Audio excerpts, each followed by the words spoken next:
And we are live. Good morning, crypto warriors, and welcome back to the Gentlemen of Crypto, episode 798. Today is Thursday, September 16th, 2021, and I'm King. And I'm Bitcoin Zay, and we're here to bridge the gap between cryptocurrency and the community Monday through Friday at 10-ish. At 10-ish in today's top stories, OpenSea exec used the platform's influence to pump his own NFTs. Skybridge raises $100 million for Algorand fund and files for crypto company ETF. Protesters burn Bitcoin ATM as part of demonstration against El Salvador president. And last but not least, AMC adds Ether and Litecoin to year-end adoption plans. But first and foremost, let's go check out the prices on that heavily attacked cryptocurrency website. Oh yeah. So CoinMarketCap, let's take a look at our prices for today. First of all, Bitcoin at 47,563, down 0.6%. Ethereum at $3,573, up 3.8%. Cardano at 242, down 3.8%. Binance Coin at 426 is down 1.6% today. XRP at $1.10 is down 0.4%. Solana at $154 is down 2.3%. Creeping up though to number 7. Polkadot at number 8 is $34.88, down 2.7%. Dogecoin at 24 cents is down 1.3%. And last but not least, Uniswap at 26.62, up 3.5%. Not much movement, pretty much a dead day. You know, and speaking of, not much movement, all this good stuff. Speaking of that, we mentioned, listen, folks, hey, what are we doing out here? What are we doing? Are we calling the feds? Are we calling the feds on people? What are we doing out here? You get no play from the Gentlemen of Crypto. You calling the feds on people. All right, let's just throw that. Let's throw that out there. This is supposed to be a community of self-regulation, and people are crying to their parents right now because they're not allowed to play in certain sandboxes. All right, listen, guys, stop with the calling of the feds. It's not cool. It's not cool. All right, give some shout outs to Law Thumb, Michael Kennedy, the Charlotte agent, Ron O, Jim W12, Chappie, Wendy Thomas, Bitcoin Benito, top of the morning to you.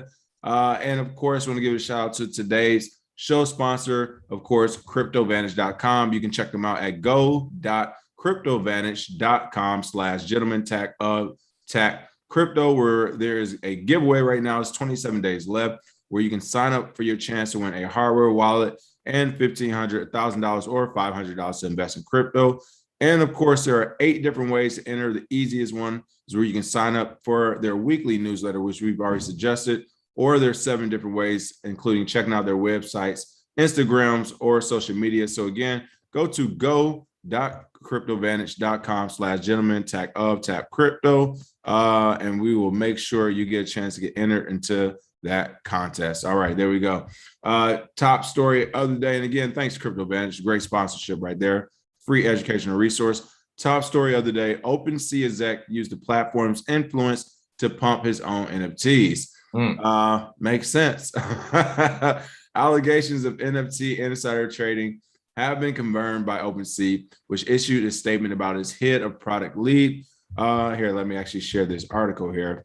It looks like an OpenSea executive has been outed for hyping non-fungible tokens he purchased and then featuring them on the homepage of the popular NFT marketplace, a move that presumably allowed him to sell the art pieces for a quick profit. It looks like Nate Chasten, who serves as OpenSea's head of product, allegedly used burner wallets. Listen, where did you hear it first where we were talking about those wallets that could almost be sold to other people? It's almost part of like your employment history. Burner wallets are going to be a real thing. Allegedly used burner wallets to purchase NFTs, which were then featured on the front page of OpenSea, where they received the most attention before unloading them. A Reddit user documented the whole ordeal by publishing the transaction details, which I'm about to bring up. Again, this is why cryptocurrency is so powerful and important, is that, as we always say, there are enthusiast groups who only thing they care about is tracking and tracing transactions. It's a real thing, and we're seeing it. What else is going on with this story? And this guy, Nate Chasten, Bitcoin Zay. Oh, yeah. So we got a little insider trading. We got people are stealing NFTs now. All that means is the market's getting more valuable. And of course, if you take a look at the blockchain, you can see, just like everybody else, different transactions. And to break it down even further, He Hold on, basically really quick. I just want to know how he got a $3 transaction fee off this $25,000 Ethereum transaction. But go ahead, man, my fault. he must have his own validator or something. I don't know, Right? because it's damn near impossible to get a transaction like that. But again, OpenSea, they said they did no wrong. As you can see there, Nate did it on his own. But you got to understand, people, the greed comes when the value is there. And if you hit a product and you're like, well, we're putting these products out on the front page, they're going to sell. Somebody's going to get a little greedy, buy it for a small amount, then just flip it instantly. A cool, what, $3,000 or $4,000 just for nothing. I mean, he was making $3,000 or $4,000 each time he did it. And of course, I don't think this is the only NFT platform where this happens, honestly. I just think that OpenSea wasn't in on it, but this one guy was doing it. It goes to show you there may be other NFT platforms that get exposed as well. But how can you really know until you explore the blockchain? So Nate, they're probably gonna get him up out of there, but it was a running joke on Twitter. It was like, yeah, I mean, at this point, if you're gonna steal something, NFTs might be the worst of the group, simply because at this point, it's very underdeveloped and it's very easy to be found. So hopefully they can clear this up. I don't think OpenSea will suffer too much as far as people using it, but there is some sort of leery type things going on in the market, and you're starting to see through it now. It's just the beginning, because if it is valuable, this will happen even more. What's crazy is, again, I'm looking at these Reddit comments. It looks like over 405 comments. This actually broke on Reddit yesterday, and I mean, it is crazy to see that this is happening, playing out right in front of us. As this one commenter said, the beauty of blockchain technology is that we can see this. If it was all through bank accounts, he could do it forever without anyone knowing. And a lot of people seem to be talking about basically how stupid he kind of did this by using his publicly known wallet, by claiming to use a mixer, by sending profit to himself. Everybody's like, good gracious, the fact that you just messed it up as you were trying to do it to yourself too. You can't even do it in secrecy. The bottom line is that,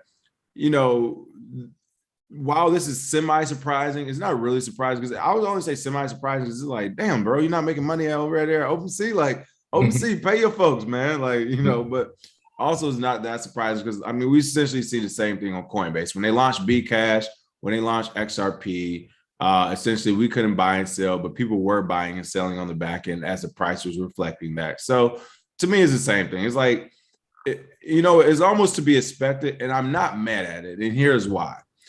In a space where we're hoping a lot of the origin wallets and people in charge of some of these projects do the right thing until they get to this layer of decentralization. Oftentimes we're hoping the project team or founders and all these people do the right thing.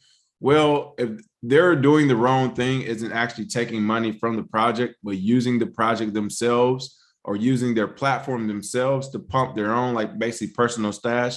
Like, to me, there's nothing wrong with that, because at the end of the day, I'd rather have it going that way than them actually messing up the platform for their own benefit. Instead, they're using the platform as is intended to use. They're just pumping their own products with the power they have. And so what? Why not, right? It's a fair game. He has an NFT. They have the platform. They have control of the platform. You should put your team's NFTs on the front page. But maybe next time you just put a disclaimer like, hey, these are the OpenSea's NFT picks that we have, or something like that. People will still buy them. You still make a nice pump. It probably won't be thousands of percent, it might be hundreds of percent, but I think they can still make a nice pump. But by and large, I would think this isn't terrible because, again, they're not manipulating the code or anything or the platform. They're just using it for their own good. And hey, if it's one of those things where apparently they need to make more money, I guess, I mean, let them do it this way then, whatever. Like, let them do it this way. I'd rather them do it this way than we come to find out something's wrong with the NFT code that specific people are using on the platform. So, you know what I mean? It's not like they're manipulating stuff. More or less, they're just using their own platform to promote their own stuff. You're muted right now. Yeah, it is what I was trying to block out Gigi in the back. Oh. Yeah, it is what it is. But again, this is crypto. It's the Wild West. This is right. That's what I mean. We had FBI agents stealing Bitcoin back in 2014 because they saw the value in it. So I mean, it's going to happen. Not surprised at all. Yeah, this isn't the most egregious thing. And you know what? That's the other thing we probably do have to get away from. I know in crypto, we do get a lot of those. like everyone wants to share. Like we get those people in here, like everything's like a hunky dory. We know we're going to share and da da da. And kumbaya is like, no, there are capitalists in crypto. So again, they're using their platform. I mean, it's not the most egregious thing we've seen. It's not it won't cause a heart attack in crypto, I don't think. Nah, not at all. Leroy, that is actually just from lack of sleep, man. See, my eyes is looking low. Listen, that is lack of sleep. I'm about to call it. I'll take another little nap as soon as this show ends, actually. Let's see. Let's see. What else is going on? Skybridge raises $100 million for Algorand fund and files for crypto company ETF. What's going on with Skybridge and this Algorand? As I continues to pump, it looks like the last few days. The Mooch, Anthony Scaramucci, he has his Skybridge fund. They currently hold $700 million worth of cryptocurrency, and they have filed for crypto-focused ETF on Tuesday, and they plan for Algorand fund at the SALT conference in New York, which is going on right now. Once he spoke with CNBC, Scaramucci, who is the Skybridge founder and former White House communications director, said the firm had raised $100 million toward the newly announced Algorand fund. And of course, they hold at least $700 million worth of assets. He is very bullish on it because, as he said, before long, there'll be 200 million crypto users in the United States. And I have seen that Algorand will be used for governance for different projects, maybe even in the entire country of El Salvador. So, of course, this looks like a great investment on their part. And investment companies don't have $700 million worth of something they don't plan to make money off of. So you can go ahead and rest assured that they are very bullish on Algo as well as others for the long term. So shout out to Scaramucci. And of course, Ray Diallo tried to rain on the party yesterday, saying that, hey, if it's really successful, they will try to kill it. And I think they will kill it because they have ways of killing it in reference to Bitcoin. So you have some people like the Mooch who's going all in. Then you got Ray Diallo over here scared of Big Daddy government just because he used to get his lunch money taken when he was a kid. So that's sort of the balance we see right now, but it seems as though everybody understands crypto is here to stay. Let's see. I've seen some funny comments over here on the chat. And let's see. Jams Jetson said, I let Jeffrey Epstein sleep upstairs before I gave Anthony Scaramucci $5. Hilarious. Rendo like Denzel says, if crypto is the Wild West, who is Will Smith? Will Smith is the product of entanglement. Oh, sorry, but true. Let's see. Jams Jetson said, hit a product at OpenSea should be getting basically $150,000+ a year on salary. He's done for fumbling the bag. Could have bought Hex and NFTs and been chilling on the cush job. Hilarious, Jams. He doesn't miss the chance. I'm not even mad at him. Hey, Jams, what's up with your people's calling the feds, man? What's up? That money no good around here right now. Hey, y'all money no good around here right now, man. What's going on? Y'all dirty macking out here?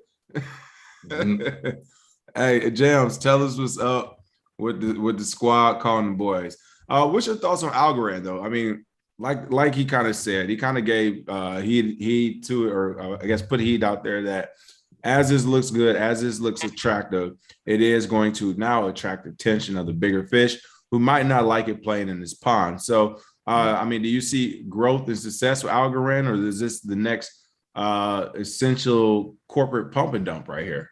Well, Algorand, just like other projects, have to prove themselves. And you can put a lot of money into something because you can create the hype that coin will go up. If Scaramucci puts 100 million into it, what do you think the price of Algorand is going to do? It's going to go up. It's like a self-fulfilling prophecy. Put a lot of money into it. A lot of other people who don't know what they're doing to go invest in it.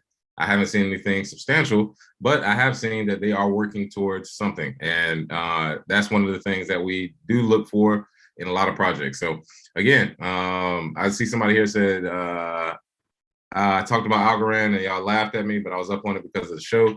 I mean, I don't remember laughing at it, but I do laugh at pretty much every project until they do something. Only because how many people back in 2017, King, was talking about the joys of Factom and the wonders of Civic, and IOTA's going to take over, and we just put 50 million into we've seen it before. We see the storylines. We see the hype trains. In 2013, look up Peercoin, look up Namecoin. Look up. I mean, it's so Remember, many. remember when the weed coins were supposed to take off? I Yeah, had the like weed 5 coins are different supposed weed to save coins. everybody. Yeah. So, and these Dennis were Rodman's all, going to North Korea. Pop yeah. coins going to take off. Remember that? Oh my God. I mean, I've seen it all. Give me So your I'm not saying Satoshis. Give me your Satoshis. Give me give me your your Satoshis. Satoshis. Thank you. Thank you. We'll see what happens on the back end. So I'm not saying it won't succeed. I'm saying that the hype train just doesn't affect me at all. I don't care who's behind it. I don't care how much money has been put into it. EOS raised $4 billion, people. And right now, people are poking it with a stick, like, move, do something. What do you do? It just, I mean, that's a nothing good can point. happen. US raised $4 billion, but yeah. So I've seen the hype trains. It doesn't matter if it's a big name attached to it. You cannot convince me that your project is going to be great because of words. It just doesn't work on me. You can't. It's a blockchain-based network that's going to connect every.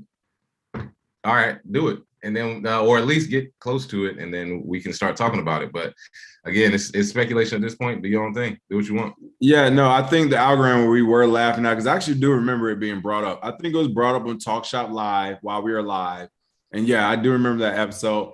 And I'm actually still sticking to what we said because for one, I did read the comments this morning. I have a chance to respond. I did see a lot of responses of you all saying I forgot, I think John was saying that the whole Cardano not having a product arguments over. I saw someone else mentioning a couple. Like I saw you guys mentioning your couple projects, saying, "Hey, this is moving good."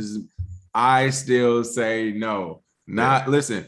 When we mean by a product is like at the end of the day, love or hate some of the things going on in Ethereum. Like people are building, they're building crypto kitties, they're building smart contracts, they're building all these different projects. So like that's what I mean by a product. I mean something where people are actually building on and at least trying to make a case for it. I'm just not seeing that with many projects, and I will add Algorand to that list as well. So again, we talk about all the time on the show, price doesn't equal value first and foremost. Let's make sure that is clear. Price does not equal value, first of all. And secondly, even of things like Algorand today as it pumps or yesterday as it pumps, I would love to see where is it at in regards to Bitcoin. I'm sure Bitcoin is still outpacing it. So that's the thing. Again, you got to ask yourself, are you trying to make more fiat? Or are you trying to make more Bitcoin, more Satoshi? So I was still caution against things like Algorand, not saying it doesn't have a pump in it, but it looks like our project experience is going on. So Algo is a crapshoot, pump and dump. James said Algorand price appreciation isn't why I would hold. I would only hold for the APY, then dump it. Yeah, so we'll see what happens. We'll see what happens, but I don't, yeah. I want to go off what you just said over here real quick. The USD price pumped, yes. Look at the Bitcoin price. Nowhere near all-time high. All-time high is way up here in Bitcoin price, not even close. So even if the USD price is going up, like you just said, compared against Bitcoin, nothing. So I mean, that's 99% of coins. Just got to look out for that whenever you're trading. What are you trading for? If you're trying to make more USD, that we're talking a different game. There you go. All right. Well, James, really quick comment on that. Algorand is proof of stake, easy to generate passive returns. Institutions over the last few months have been paying attention to it. May not be a bad move if you're a staker. All right. So again, one way to diversify. I'm sure we will have some people in the chat that's going to, I'm not sure what Algorand's nation is called, but I'm sure some people will join that tribe and keep up with it and let us know about it. So for sure. Let's talk to a few. Yeah. D. Chiron said this whole space is speculation at this point, albeit with a lot of promise and potential. Important to diversify outside of this market. Yep. Everybody's saying Algo is good for staking, said Bodega Veggies. Walker Lamer said Algorand's tokenomics are janky. So it's 50-50, as most people are looking at. Jake Fever said, I buy Algo on leverage under $2, sell at $2.15 and above all week. All right, there you go, people. Good trading strategy. Thanks, Jake Fever, for that. If you can find a spot we can margin trade it, you can buy it under $2 and go $2.15. Now that is a way to make some money off it. There we go. That's what I'm talking about.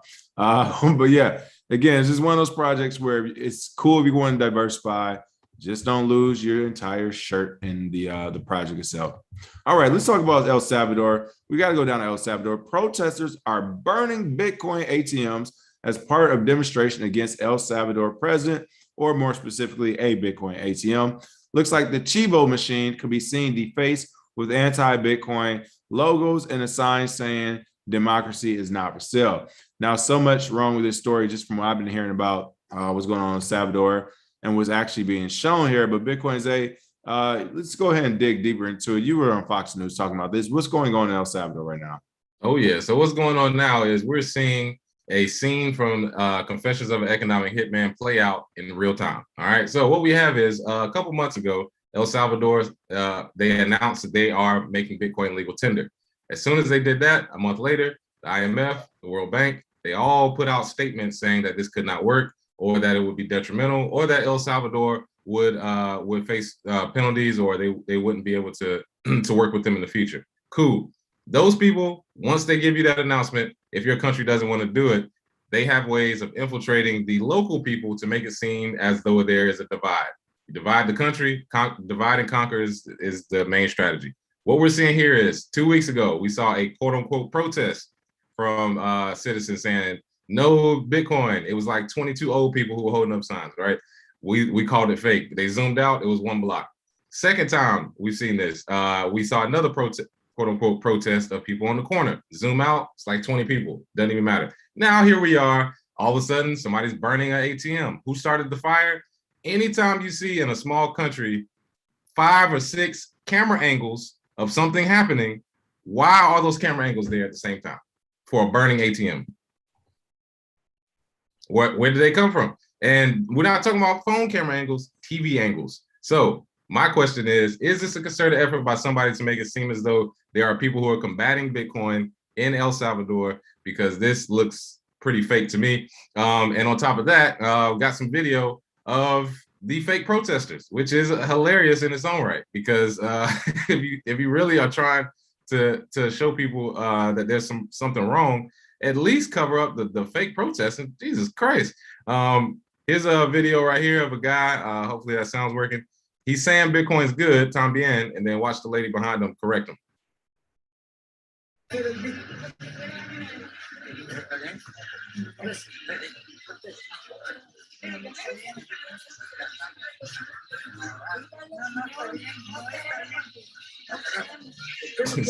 You see how you just turns back and sign. No out of Bitcoin. You think they made those signs perfect lettering? Perfect. That is a good point. They got the signs and everything. And the signs are the exact same font. And you think they made those themselves? No, all the signs have the exact same font, exact same cross out. These were handed to them. They were told to stand there.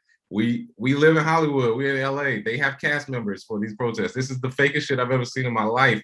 But what it's doing is they're trying to put out images that the citizens don't want Bitcoin, and that is some sort of dictatorship that's pushing it onto them. When in reality, Bitcoin is just an alternative term or alternative type of payment. That's it. You don't have to use Bitcoin. It is legal tender, but you don't have to use it. So I think it's just a false narrative, and we're watching something play out bigger than what they're making it perceive. And to piggyback on that false narrative, I mean, again, hearing the meetup, Bitcoin meetup as of recently, hearing the lady speak who was just down there, to me, it sounded like the way she was saying, she was like, the overwhelming majority do not know what Bitcoin is. That's what she was like. What she really took from the trip was that the overwhelming majority of people, at least on the ground she talked to, she said, like literally just, they didn't know what it was. It just worked. They just said they could look at their wallet. They can see how much money was in there as far as dollars. They still use dollars as well. How much it was worth in Bitcoin. She said they would freak out when the price changed because they're literally looking at their wallets going from some people had $100 to 95 type of deal, $98. And of course, to them, I think she said you can buy lunch with $1. So she said $1 is a big deal there. So she was saying they were freaking out about the volatility, but by and large, no one knew what Bitcoin was, how it worked. They just understood it was like basically digital, and then that was an option for things. So for them to be burning machines and having signs is like, you don't even understand it, but you're saying that. So I'm not fully I'm not believing that. A, B, not saying that it's not possible because again, Bitcoin is global. But however, with the language barrier and just looking at America being in this like kind of, I guess, first world state, and El Salvador being where is that? You're telling me a bunch of older people in El Salvador are protest. I understand Bitcoin and protest it. Yeah, we're not even seeing that here happen in America. Like I'm not believing a bunch of older. It'll be different if it was like a bunch of 30 to 50 year olds in that thing. But it looked like it was a few older folks there. So I'm not truly believing that a lot of the elder people in El Salvador are like, oh, okay, we're about to go protest Bitcoin. Like, all right. All right, And then, last but not least, too much for you, okay? Just left a comment. I agree with them. They said if that story was true, it would be all over the mainstream news. I also agree with that. I mean, this is a layup for the mainstream as far as Bitcoin being bad and having the country push back, yet is not being blasted across the news. It might be because mainstream, like, we ain't gonna get in trouble covering that bullshit. And on top of that, just last thing on this subject for good. Whenever they talk about it not working or that the rollout or whatever is bad, at the end of the day, people, it's free money. If they didn't give them the $30, where would they be at before? So it's just literally what would you complain about somebody right now handed you $30? Nothing. What would you, even if it was $30 in Bitcoin and the price was dropping, you would not complain. It's free. Nobody forced you to buy it. Nobody made you use it. And on top of that, another concerted effort, all those super high net worth shorts that came in September 5th and 6th on exchanges. Then all of a sudden, September 7th, when it went into place, boom, the price drops dramatically, which they knew would scare new people because they don't know what's happening, because that's the psychology of the market. You know it's going to scare people, and then they're going to be, oh, what is this? Blah, blah, blah. So they're getting hit from all different ways, but shout out to President Bukele doing what he has to do. And one more thing too, let's go ahead and stomp on his dead horse. One thing, we were just talking before the show, and I would love to share with everyone, where it's just like, let's not even go conspiracy theory with it. Let's just go to where Bitcoin would make sense for the average business owner out there. People, perfect example. You all know we're selling master classes, right? Bitcoin Zay selling books. We are working with payment processors. We're working with Stripe. We're working with the platform Teachable. We're working with PayPal. And this morning I told Bitcoin Zay, like the first thing I said, I was like, bro, these processing fees are getting insane. Like, people, do you understand how much we're paying in processing fees? Now, not complaining, whatever, it works right now. This is what it is like. This is the necessary evil. So whatever. However, we are like, when you look at like today, I was just looking at the processing fees. I was like, there's literally in 2021 no reason for a high processing fee. It is literally a third party saying wherever the money came from is okay and where it's going is okay. It's PayPal and Stripe getting a chunk of your money just to say where it came from, where it's going is okay. This could all be avoided on a mass scale. In mass, every business owner out there would be saving so much money if we just all stuck to Bitcoin across the platform or the plane. So to me, it's just like there is no better example. This morning, I was just looking at processing fees. I'm like, we don't need this whole grand, elaborate scheme of Bitcoin become the world's Federal Reserve or everyone using it. It's as simple as, do you want to pay a percentage of all your money to a third-party platform when you can essentially trust software to be that third-party platform and pay a smaller percent? Like, it just makes so much sense to me. It's so crazy. So I just had to throw that out there. Like, what more do you want from me? I feel like that's Bitcoin every morning it wakes up. Like, I'm doing everything I came to do, folks. But we'll see. All right. Last but not least, AMC is in the news. AMC adds Ether and Litecoin to year-end crypto adoption plans. It looks like the sentiment operator has expanded its plans to accept crypto payments for movie tickets with the inclusion of Ether and Litecoin. Again, I'm not sure what the holdup is. It is literally for a company like AMC. Like, BitPay would give you a rep, a 24 service rep. And all you got to do is turn it on at the front desk. So I'm not sure what's the whole plans or why it's taking so long, but it looks like Ether and Litecoin may get a small pump after this goes through. And I'm not sure how Ethereum's even going to actually work with that gas fee, but whatever. What's going on here with AMC? Well, it seems as though they are trying to save themselves from their demise as well, trying to accept Bitcoin payments, Ethereum and Litecoin now, and Bitcoin Cash, surprisingly, to pay for goods. And I kept telling people this, the game theory of Bitcoin is businesses are going to say, hey, we accept everything, whatever, man. As soon as they find a payment processor they can, whatever you got, we'll take it, because it's the profits have all gone down. A lot of people are not going to movie theaters anymore. And since there's a lot of online shopping or online tickets, why not? So it seems like a great deal for AMC. Yeah, shout out to AMC. I mean, personally, I can't wait to pay in crypto. I think Litecoin, or at least using the Lightning Network, will be the best thing for AMC, at least in the short term, as far as transaction speed. So again, we'll see how they actually enroll this thing, how the POS point of sale systems work. But I hope it extends further. Excuse me. I hope it extends further than just tickets. I hope you can also buy your popcorn, hot dogs, and everything else with it as well. That will make a lot of sense. It'll be pretty cool. And maybe even when you buy the tickets, it's like a pre-screen where it's like, hey, do you want to add popcorn, all this stuff? If you do that, maybe you just show a QR code when you get to the front desk and they give you all your items you bought or whatever. Or if you're in LA, I mean, it really makes sense to pay with crypto because those movie theater drinks out here cost $24. That's right. Shout out to LA for allowing us to have alcohol in the theaters. For goodness gracious, $25-$30 for a drink in there. One glass of wine, $72. Right. Exactly. For the Cabernet, you're going to have to pay.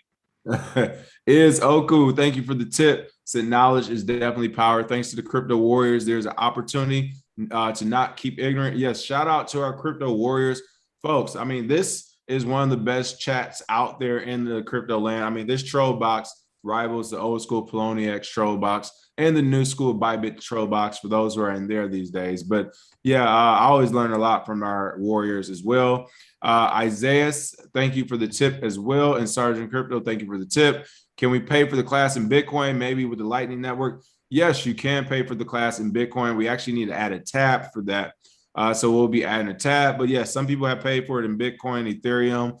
Hell, hey, we'll take Dogecoin, whatever. If you just have to send in Dogecoin, send us 6 million Dogecoin, and we'll swap that out ourselves. We'll swap it out for some Mavericks jerseys. Go watch Luka this year. Hilarious.